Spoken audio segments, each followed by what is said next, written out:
નમસ્કાર. સામાન્ય રીતે આપણે શું માનીએ છીએ કે ફૂલમાં ફલન થયું એટલે બસ પ્રક્રિયા પૂરી. પણ ના, અસલી જાદુ તો હવે શરૂ થાય છે.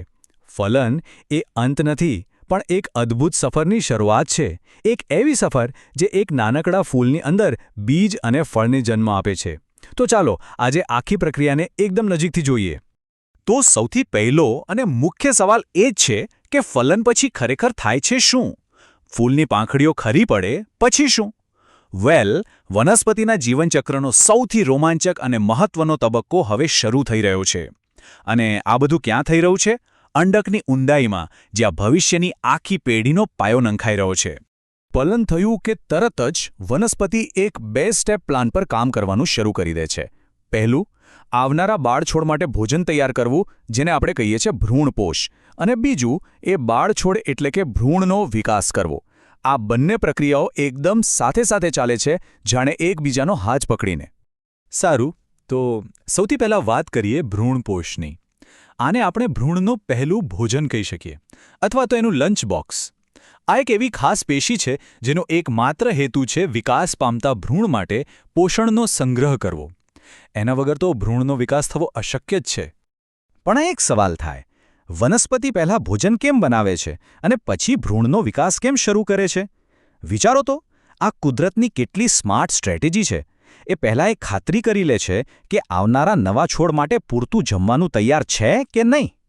એકવાર ખાવાની ગેરંટી પાક્કી થઈ જાય પછી જ એ ભ્રૂણના વિકાસ પાછળ પોતાની શક્તિ વાપરે છે. આનાથી શું થાય? એનાથી ભ્રૂણના જીવંત રહેવાની શક્યતા અનેક ગણી વધી જાય છે, ખરું ને? અને આ બધું શરૂ ક્યાંથી થાય છે? એક ખાસ કોષથી, જેને કહેવાય છે PEN, એટલે કે પ્રાથમિક ભ્રૂણપોષ કોષ કેન્દ્ર. આ કોષ જાણે કોઈ ફેક્ટરી હોય એમ ફટાફટ વિભાજન પામીને પોષક તત્વોથી ભરપૂર એક પેશી બનાવે છે. અને એ જ છે આપણો ભ્રૂણપોષ. ભ્રૂણના વિકાસ માટેનું બધું જ ફ્યુઅલ અહીંયા જ છે. ચાલો, લંચ બોક્સ તો તૈયાર છે. હવે વારો આવે છે આપણા મુખ્ય પાત્રનો, ભ્રૂણનો. ફલન પછી જે એકકોષીય યુગ્મન જ બન્યો હતો, એ હવે વિભાજન પામીને એક નાના બહુકોષીય ભ્રૂણમાં ફેરવાય છે. આ અદ્ભુત પ્રક્રિયાને આપણે કહીએ છીએ ભ્રૂણજનન. તો આ ભ્રૂણજનન શું છે?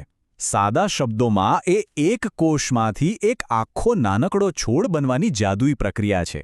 આ જ તબક્કે ભવિષ્યના મૂળ, પ્રકાંડ અને પાંદડા બધાનો પાયો નાખવામાં આવે છે. એમ સમજો કે એક આખા છોડની બ્લુપ્રિન્ટ તૈયાર થઈ રહી છે. આપણે જો એક લાક્ષણિક દ્વિદળી ભ્રૂણને ઝૂમ કરીને જોઈએ તો એમાં એક ભ્રૂણધારી હોય છે, જેની સાથે 2 બીજપત્રો જોડાયેલા હોય છે. એના ઉપરના છેડે હોય છે પ્રરોહાગ્ર, જેમાંથી પ્રકાંડ એટલે કે થડ બનશે, અને નીચેના છેડે હોય છે ભ્રૂણમૂળ, જેમાંથી મૂળતંત્ર બનશે. ખરેખર આ એક કમ્પ્લીટ મિનિએચર પ્લાન્ટ છે. જેમ જેમ ભ્રૂણ મોટો થાય છે તેમ તેમ આજુબાજુની આખી રચના પણ બદલાવા લાગે છે. પેલું જે અંડક હતું એ ધીમે ધીમે કઠણ બનીને બીજમાં ફેરવાય છે. અને એની આસપાસ જે બીજાશય હતું એ વિકસીને રસાળ ફળ બની જાય છે. તો યાદ રાખો, અંડકમાંથી બીજ અને બીજાશયમાંથી ફળ. પણ શું બધા બીજ પોતાનો ખોરાક એક જ રીતે સ્ટોર કરે છે? ના, એવું નથી. ઘઉં અને મકાઈ જેવા બીજ છે જે ભ્રૂણપોષને સાચવી રાખે છે. પણ વટાણા અને મગફળી જેવા બીજ તો વધુ સ્માર્ટ ટીકડે છે. એ વિકાસ દરમિયાન જ બધું ભ્રૂણપોષ ખાઈ જાય છે અને બાકી બચેલો ખોરાક પોતાના બીજપત્રોમાં જ પેક કરી લે છે. અને હજુ એક વાત, કાળા મરી અને બીટ જેવા કેટલાક બીજમાં એક એક્સ્ટ્રા પોષક સ્તર પણ હોય છે. આમાં શું થાય છે કે પ્રદેહનો થોડો ભાગ બચી જાય છે, જેને કહેવાય છે પરિભ્રૂણપોષ. આ બતાવે છે કે કુદરતમાં કેટલી બધી વિવિધતા છે. જેમ બીજમાં વિવિધતા છે, એમ ફળમાં પણ છે. મોટાભાગના ફળો, જેમ કે કેરી અને ટમેટા, એ ફક્ત બીજાશયમાંથી જ બને છે, એટલે એ છે સત્યફળ. પણ સફરજન અને સ્ટ્રોબેરી જેવા ફળોમાં પુષ્પાસન જેવો ફૂલનો બીજો ભાગ પણ ફળ બનાવવામાં જોડાઈ જાય છે, એટલે જ એમને કૂટફળ કહેવાય છે. અને પછી કુદરત આપણને હજુ એક સરપ્રાઈઝ આપે છે, કેળા જેવા ફળો.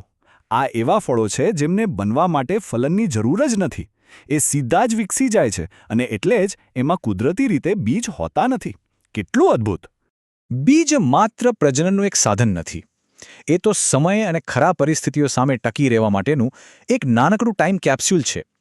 તેની સુષુપ્ત અવસ્થા એટલે કે ઊંઘી જવાની ક્ષમતા અને વર્ષો સુધી જીવંત રહેવાની તાકાત એ કુદરતી એન્જિનિયરિંગનો ઉત્તમ નમૂનો છે. તો હવે સવાલ એ છે કે એક બીજ ખરેખર કેટલો સમય જીવંત રહી શકે? થોડા વર્ષો, 10-20 વર્ષ કે પછી એનાથી પણ વધારે? ચાલો જોઈએ, જવાબ ખરેખર ચોંકાવનારો છે. જરા કલ્પના કરો, એક ખજૂરનું બીજ પૂરા 2000 વર્ષ સુધી રાજા હેરોડના મહેલના ખંડેરોમાં ડેડ સી પાસે દટાયેલું રહ્યું.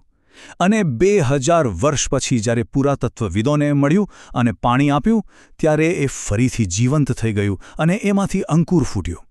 આને કુદરતનો ચમત્કાર નહીં તો બીજું શું કહીશું? પણ વાર્તા અહીંયા પૂરી નથી થતી. રેકોર્ડ તો 10,000 વર્ષ જૂના બીજનો છે. આર્કટિકના થીજી ગયેલા બરફમાંથી એક લ્યુપિનનું બીજ મળ્યું, જે કદાચ છેલ્લા હિમયુગથી પોતાની તકની રાહ જોઈ રહ્યું હતું. અને 10,000 વર્ષ પછી એને સફળતાપૂર્વક ઉગાડવામાં આવ્યું.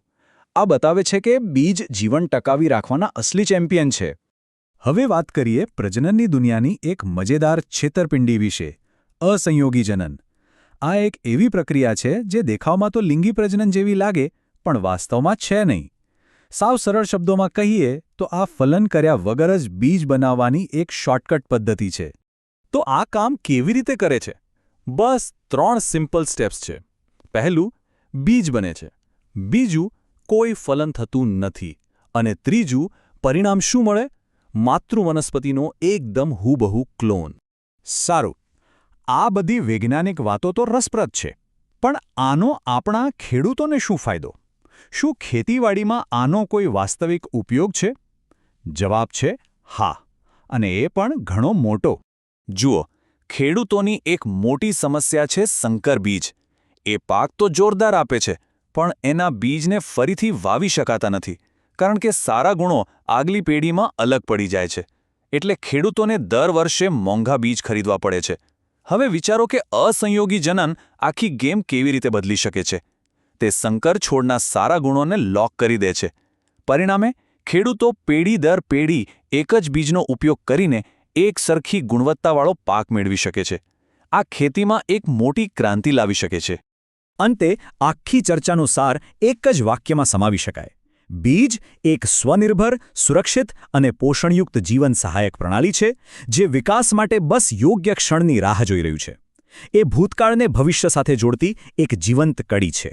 અને આ આપણને એક મોટા પ્રશ્ન પર લાવીને મૂકે છે. જો એક નાનકડા બીજમાં આખા વડના ઝાડની બ્લુપ્રિન્ટ સમાયેલી હોઈ શકે, તો વિચારો કે કુદરતના બીજા એવા કયા સૂક્ષ્મ અજાયબીઓ છે જેને આપણે હજુ સુધી પૂરેપૂરા સમજવાના બાકી છે.